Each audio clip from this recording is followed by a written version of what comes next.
So the other day I took to Twitter and I shared these really deep, meaningful fantasy football tiers and a little cheat sheet that I figured would maybe help you with your home league. I don't know. I kind of said a bold statement. I said the number one reason you lose your fantasy football league is you don't plan.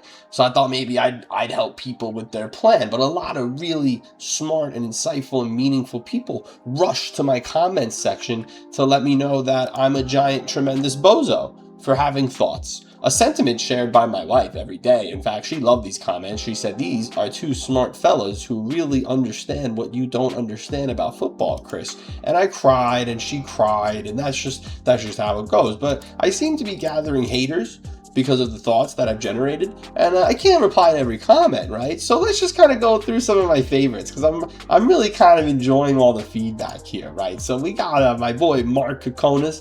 He said, "You lost me at 8chan as the 10th best running back." And you know what, Mark? You and me both, brother. All right, I cried for 3 straight days when I went through my projections and had to rank 8chan so low. But that's the tiers, buddy. All right, we're going to move on. We got K-Sleep says, "It's all luck. It has nothing to do with any of that. I know people who don't do shit and win." Yeah, K-Sleep.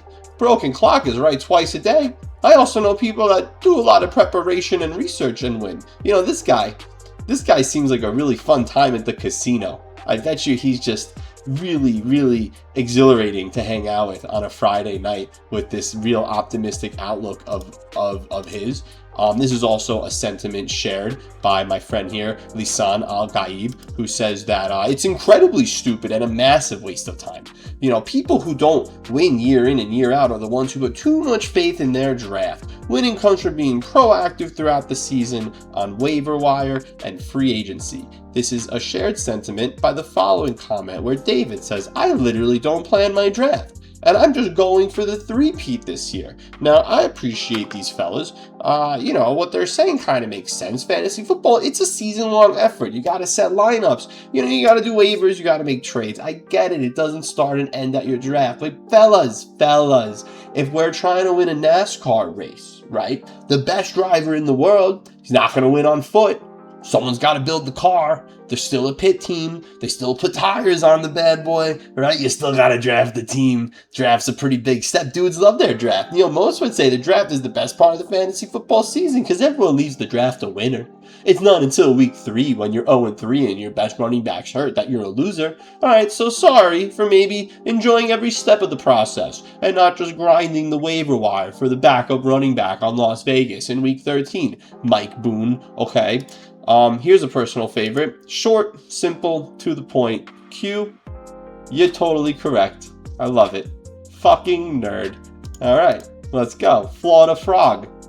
Very, very upset at the disrespect I put on the name of Cam Scatterbo. And listen, as a fellow white boy with motion, I would never disrespect my people, right? I love Cam. I love what he does. If you followed me last year, you see that I wrote poems of love to this man every day. He had to block me in his DMs because I'm so obsessed with Cam Scatterbo, but I just don't love the price this year. Sorry, Florida Dog. Sorry. All right, now let's keep it moving. Let's keep it rolling. You don't have Chig or Likely. You have Luther Burden as the second option. Your game is dog shit, bro. I mean, my game, it needs one of those little baggies to be picked up off the sidewalk. It's dog shit because of 2 tight ends that I actually do have ranked if this guy read the rankings, but he didn't read them. And he doesn't like that I put Rome Odunze above Luther Burden. Well, you know what, dude? I don't like that I have to pay taxes on my paychecks. There's things we don't all like, okay? This is a cool one. Not really an insult, but this guy says, "I learned a lot about my own beliefs from this. New England on running back volatility, uncertain on target percentage in Dallas, New Orleans, Philly. Predicting Chicago follows Detroit's schematic transition from tight end to slot. Target consolidation in Green Bay. Over 300 carries influence over top running backs." Now, I'm not really sure what this has to do with the cheat sheet that I posted, but I'm ecstatic that this man learned so much about himself on his journey through reading my post. That's very, very cool of him.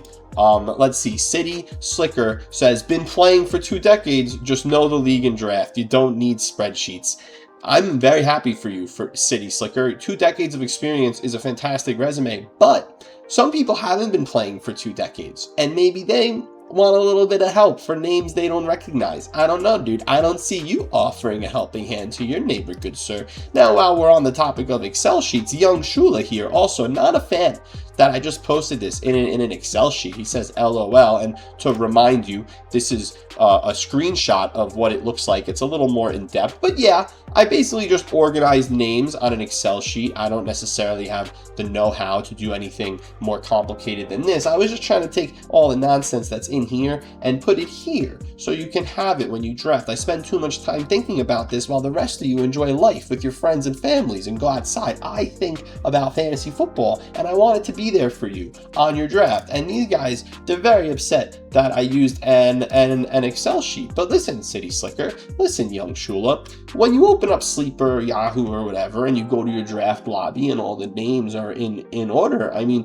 where do you think those come from? Those are coded into the database. And a lot of times, like when a website like Establish the Run uploads its rankings, you understand they're uploading it from an Excel sheet, right? Or some type of spreadsheet. I mean, everything's just a spreadsheet with a face on the internet. Most things are just zeros and ones once you turn on your computer. It's called binary, brother. It all has to start somewhere. And again, I wouldn't really call this a spreadsheet because it doesn't really have like mathematical information, nor is it organized by any of the tools of Excel because I don't know how to use them. So kind of weird, kind of a weird nitpick. I guess you don't have to like my presentation, but you know, maybe I don't know what you look like. Maybe I'll like your presentation. Who knows? All right, guys, last one. Nah, I win because I research and keep the right balance of keepers without losing my early picks. 3 keeper leagues, 1 redraft. The redraft, I have a target list and best available. Great for trades. I'm the waiver wire queen. Original draft means nothing. It's how you manage the season. And touche, my friend, touche. I didn't mention keepers in my redraft non-keeper list. And, you know, it's not a waiver wire column because I posted it on August 11th. But you go, queen. Okay, you really are. I'm just humbled that the queen of the waiver wire would respond to my post. A mere peasant who thought that his delusions of grandeur could translate into just participating in the conversation of fantasy football. But hey, if the people that hate, love, or don't really feel too strong about all this want to know more about it, maybe I'll make another video kind of explaining how it works. But I had a good time. I hope you guys had a good time. And you know, thanks for following.